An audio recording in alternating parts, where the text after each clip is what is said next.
Hey everybody, it's Tuesday, time for another Q&A with the Family Support Department at the St. Louis ARC. It's going to be a really good one today because we've got all kinds of folks from our launch program to tell you about the cool work they've been doing and what it is that launch does to support people to pursue their goals. We've got a dynamic trio with us today. So without further ado, I'm going to let you meet Alex, Natalie, and J.R. Johnson from our launch program. And I'm going to start with Natalie. Tell us a little bit about yourself and your relationship to the launch program.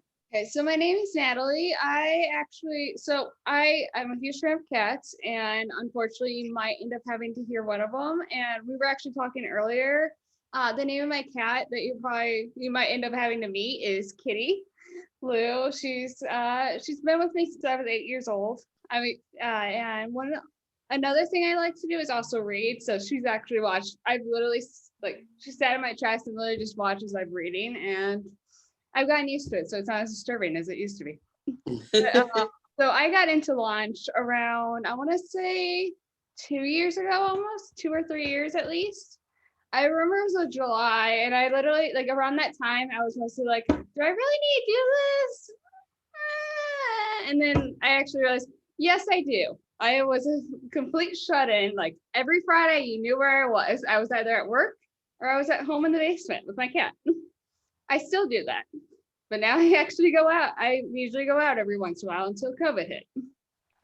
So, So you wanted to join Launch because you felt like you could be doing more with your life. That's pretty cool. How about you, Alex?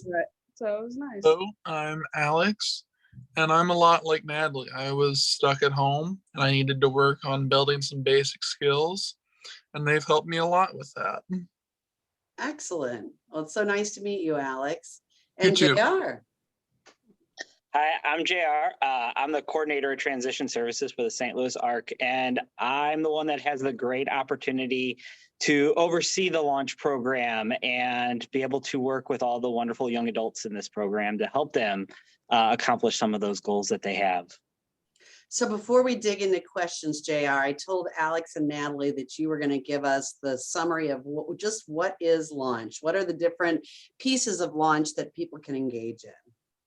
Yeah, so launch was designed for individuals that are in that age range of 16 to 25 who just want a little bit of support, a little bit of guidance, a little nudge to taking that next step in their lives. If that is looking at employment or furthering their employment, looking at post-secondary education, building relationships, if that's friendships or other relationships that they would want to have, being more independent in the living situation they have, or even looking at moving out on their own, or making connections in the community. That's what we want to help with, all those goals in those areas. And so how Launch does that is it's a two-step program. So you have opportunities to attend 5 group sessions. Those group sessions are going to be in the topics of independent living. So we're going to look at cooking, cleaning, time management, money management, personal health and hygiene. We're going to look at employment, so developing resumes, filling out applications, practicing for interviews. We're going to look at self-confidence and self-motivational skills. How do we build our confidence in ourselves and our abilities? How are we going to find different ways to motivate ourselves, if that's external or internal motivations? And then, of course, we want to practice those social skills. So we have group sessions that we focus on the topics of social skills. So how to have conversations, setting boundaries, and understanding our emotions and how to cope with those. So that's going to be the group sessions. Then we also get to attend 5 individual coaching sessions with our transition advisors. This is where we get to personalize it. This is where we look at those big time goals that you have. Your transition advisor is going to help break down those goals into small tasks. So then you have something to work on each week to be able to help accomplish those goals. I like to call my transition advisors your GPS units to your goals. So just like if you're going to get in the car and you know where you want to go, you would put it in your GPS unit. It give you 4 or 5 different routes how to get there. That's what your transition advisor is there for. You say, hey, I have a goal, or this is what I want to accomplish. They're going to help break that down into a couple different steps for you. So then you know what path to come up. Or if a roadblock comes up or a detour needs to be made, they can help with that process to make sure that you're still moving forward towards your goals. Oh man, that GPS analogy is good. I just came back from a vacation and there were certain days I wanted to take the fastest route and some days that I wanted to take the scenic route. So I totally get that.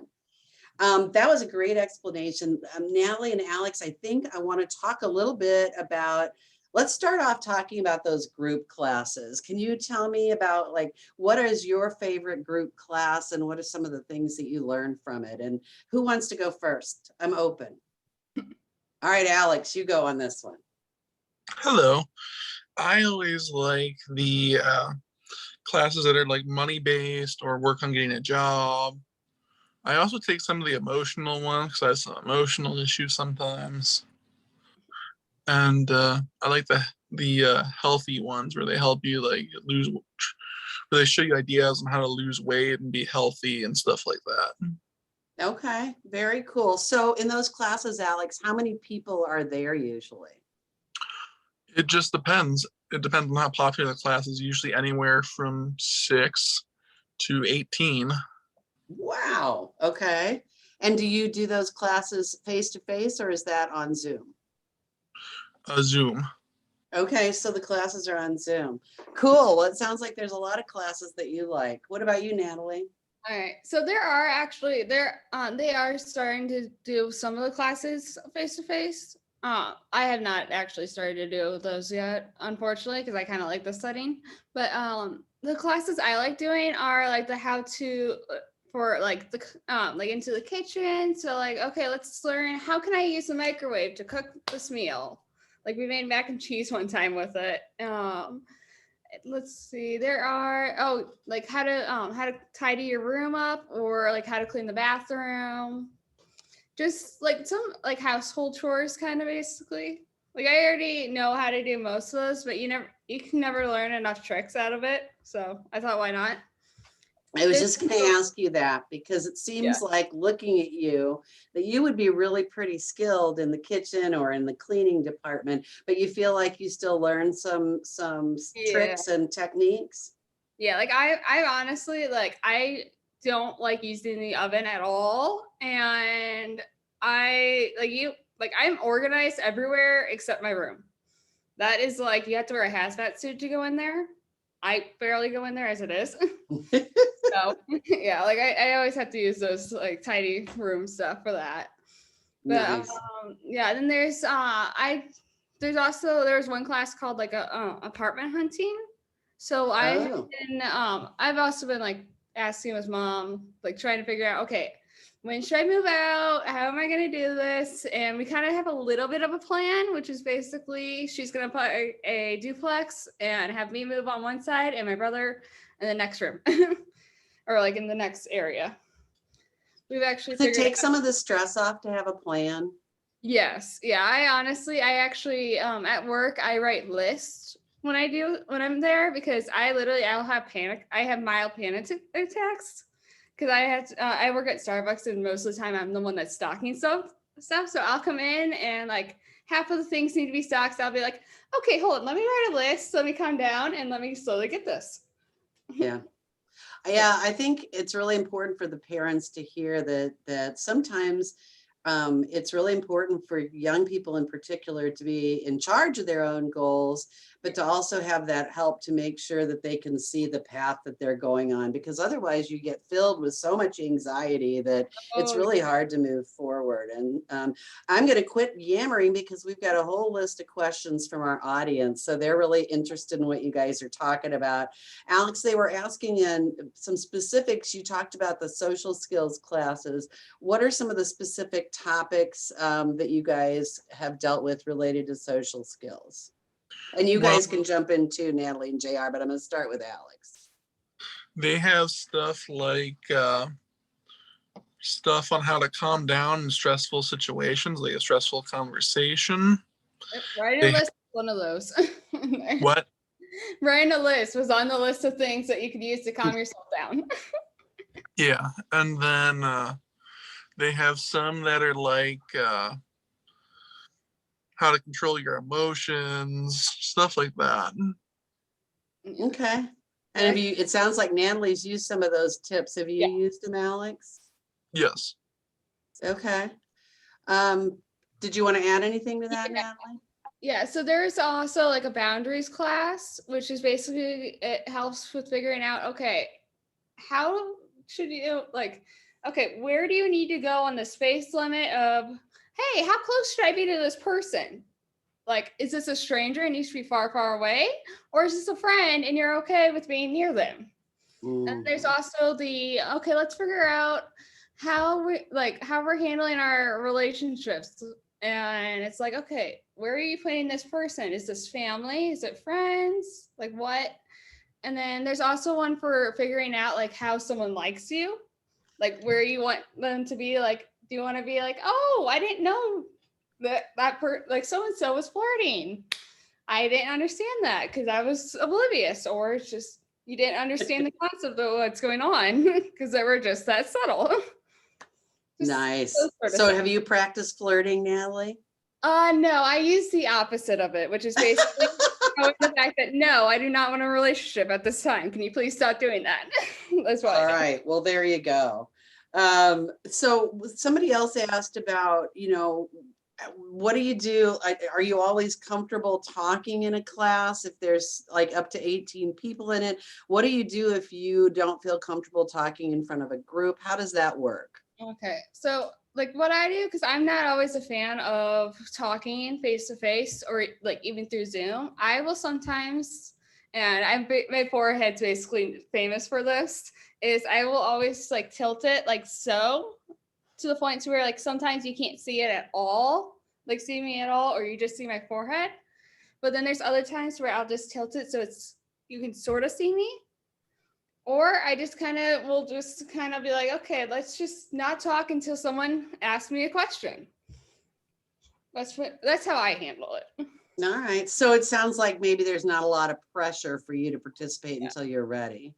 Yeah, no, there's not. And they'll even like tell you, like if someone's over talking, they'll kindly be like, hey, there's other people in the group. I know you have probably like all the answers for this, but let's take a slow moment and let someone else answer. Which is why I usually, when I realize that, hey, I think I'm over talking, I'll be like, okay, you know what? Let's be quiet for the rest of the moment, for the rest of the time, and let someone else answer. Cool, Yeah. thank you. Sharon, I think you're talking to two of my people that have no problem sharing in the group. Well, that's probably why but they're here. We do live by a group guideline in launch where we are talking about being respectful, being kind, and being open. So one thing that when we talk about being respectful is we really want to be educated with our debates. So we make sure that we're challenging the thought and not the person. So we do like to ask those what, when, where, why, how questions, and just instead of breaking that suggestion down, making it sound like it's just wrong in general. So we really want to just challenge the thought. And that really helps our group be open with our thoughts. And then when we talk about being open, we just want to be open where we have a space where we can share our thoughts. But the best way to learn is from other people's experiences. And so it's an opportunity to learn from others. So we open up our minds as well and try to listen to one another's opinions and thoughts as well. And then, of course, kindness goes a far way in this day in life, right? And so we want to make sure that we're just showing that kindness to everybody. And usually with the groups, it's really, really neat to see these young adults. They are very welcoming to each other.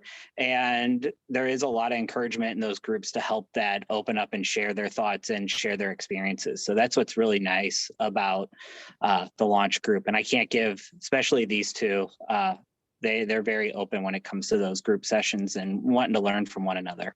Nice.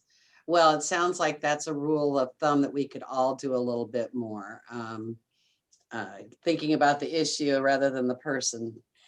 You got a couple of comments, JR, from Caitlin out on Facebook. She just wants to mention that she likes going on Thursdays for Skills to Pay the Bills, and wanting to know if there's some friendship classes. So at launch, we do have classes that focus in on relationships. So we do have how to build a social circle. So we talk about what is a social circle and how to develop a social circle and who could be in your social circle and those kind of things. And then we also, like Natalie said, we have those, how do you know if somebody's interested? And that could go into just friendships, all the way into dating. We use those scenarios.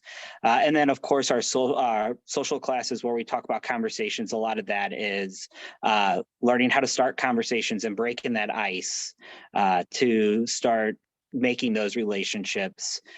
We also have keeping your friendships healthy. So what steps do you need to make sure that once you have a friendship or you're starting that friendship, how do you keep it growing and developing?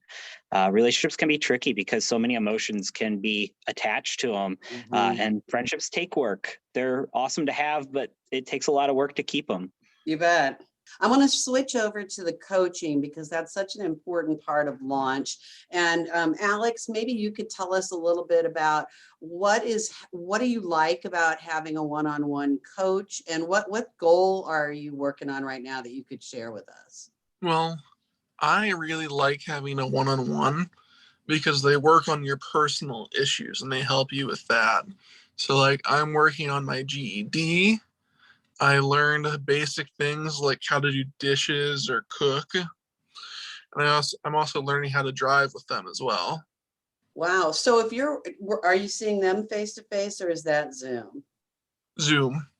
So how do you set up a goal if you want to learn to drive? We're not getting in the car with you to teach you. What does the coach do with you to help you plan that goal?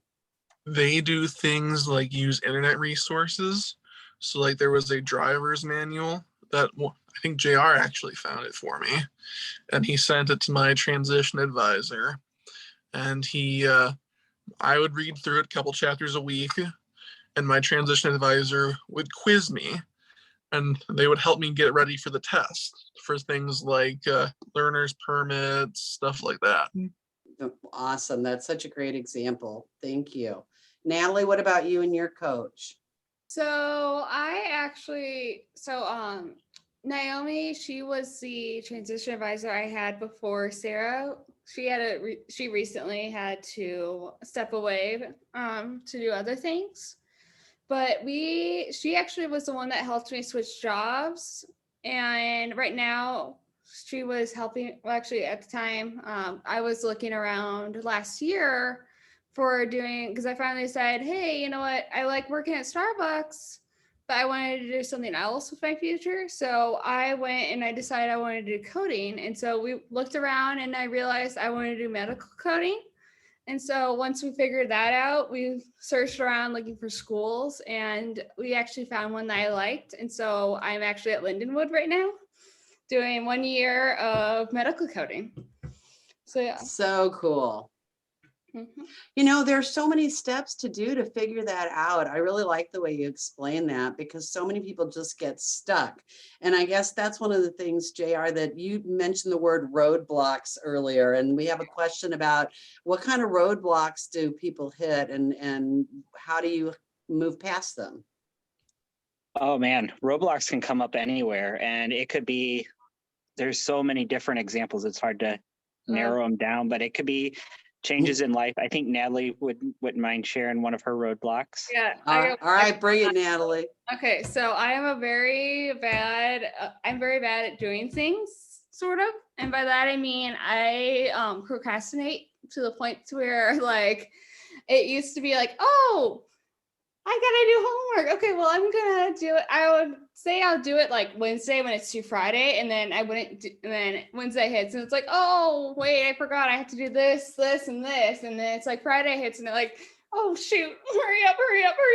Like last minute, got it in.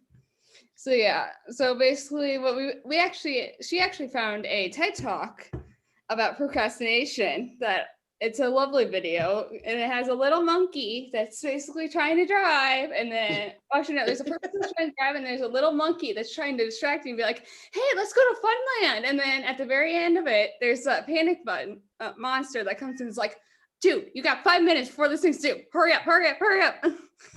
So yeah, every single time I think of doing that, I have to remember, okay, I need that little panic monster to come out and get me to do stuff.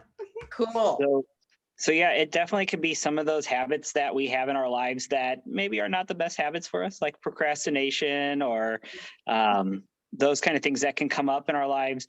Life changes. Unexpected. We've all went, yeah, we all went through a major roadblock with COVID coming out, and that's a huge roadblock. So things that are out of our control altogether can come up and stop that motion from going forward. And so we have to find an alternate route, right?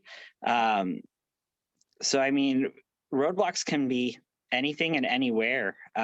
They're just that unexpected thing that can come up, or even things that we know that we struggle with, that we have to find tools and resources to move around.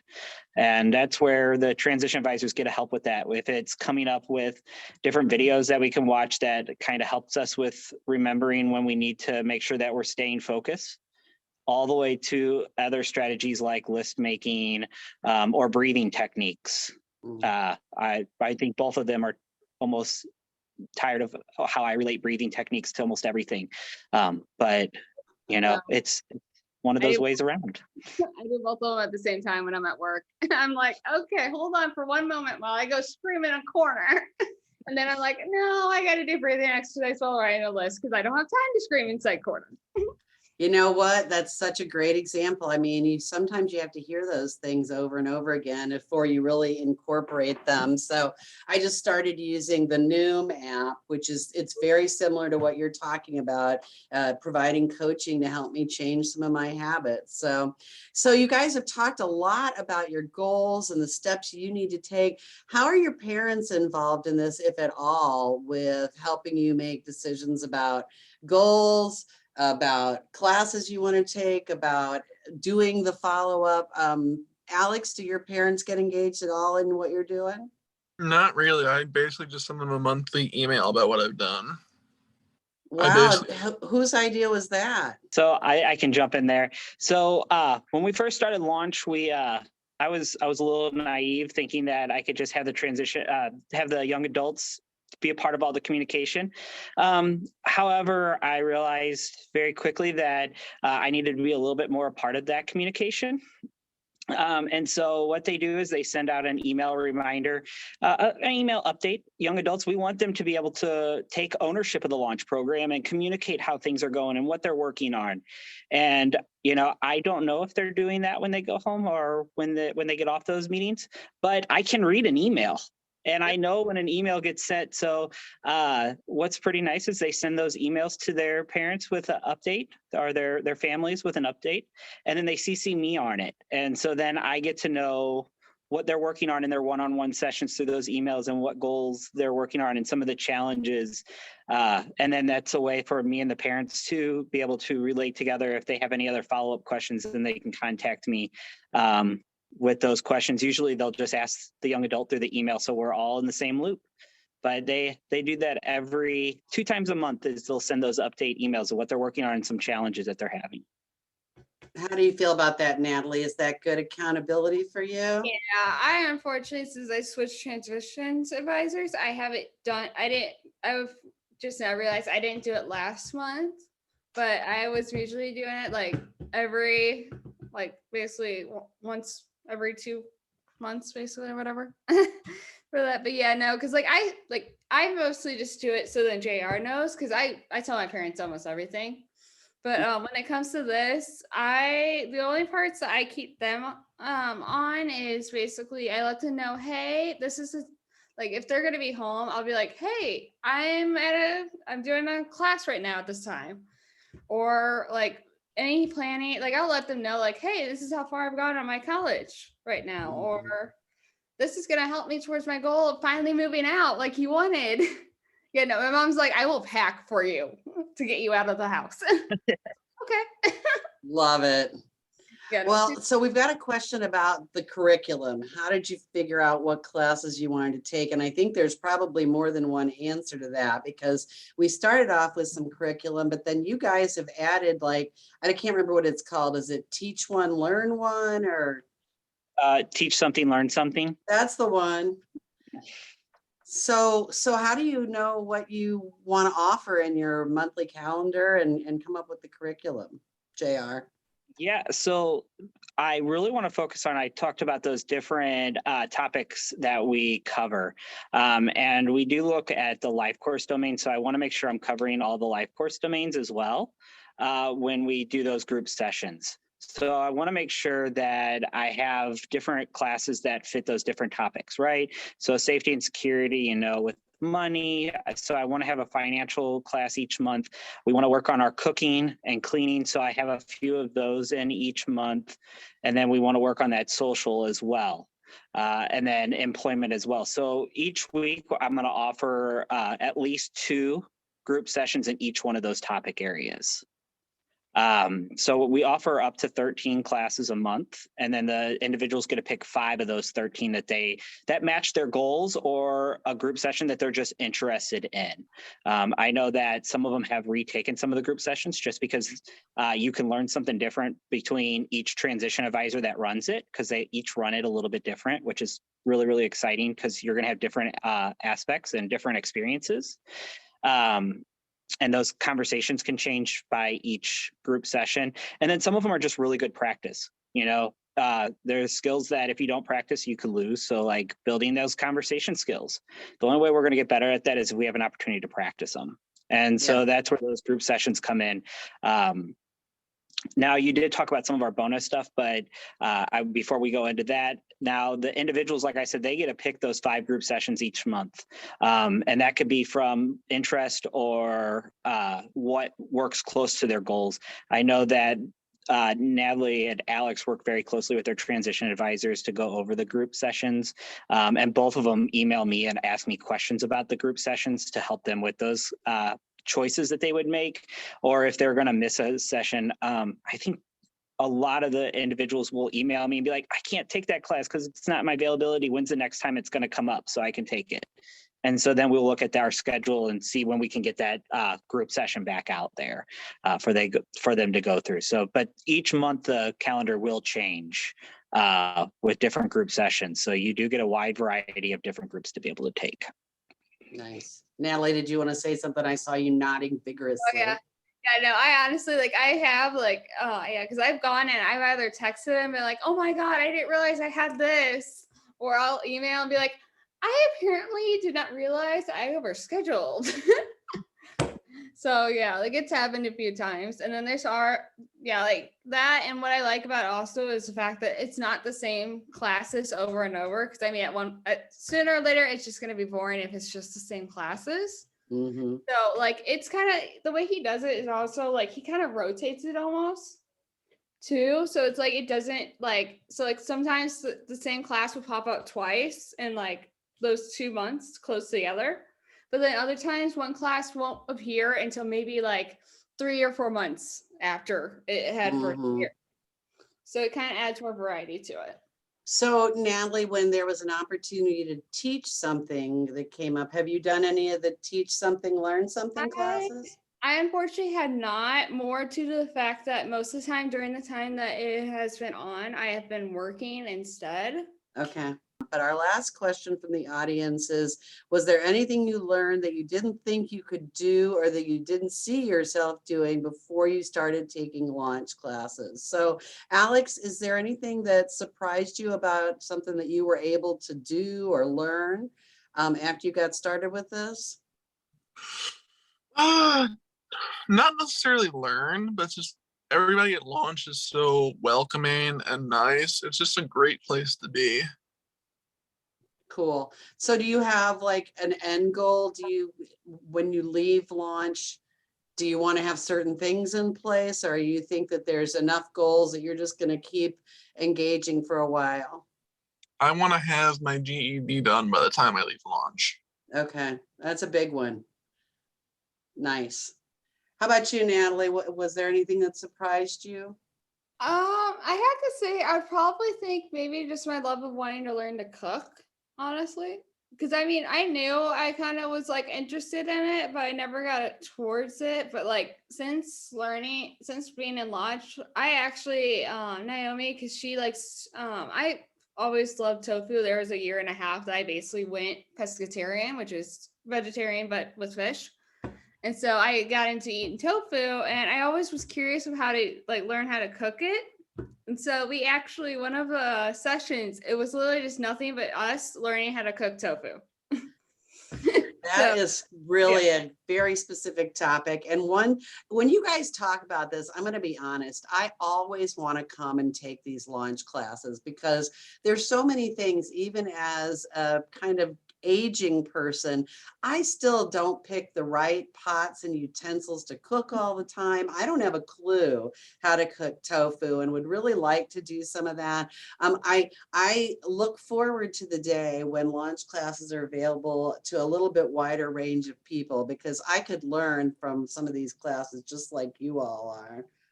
Oh yeah, no.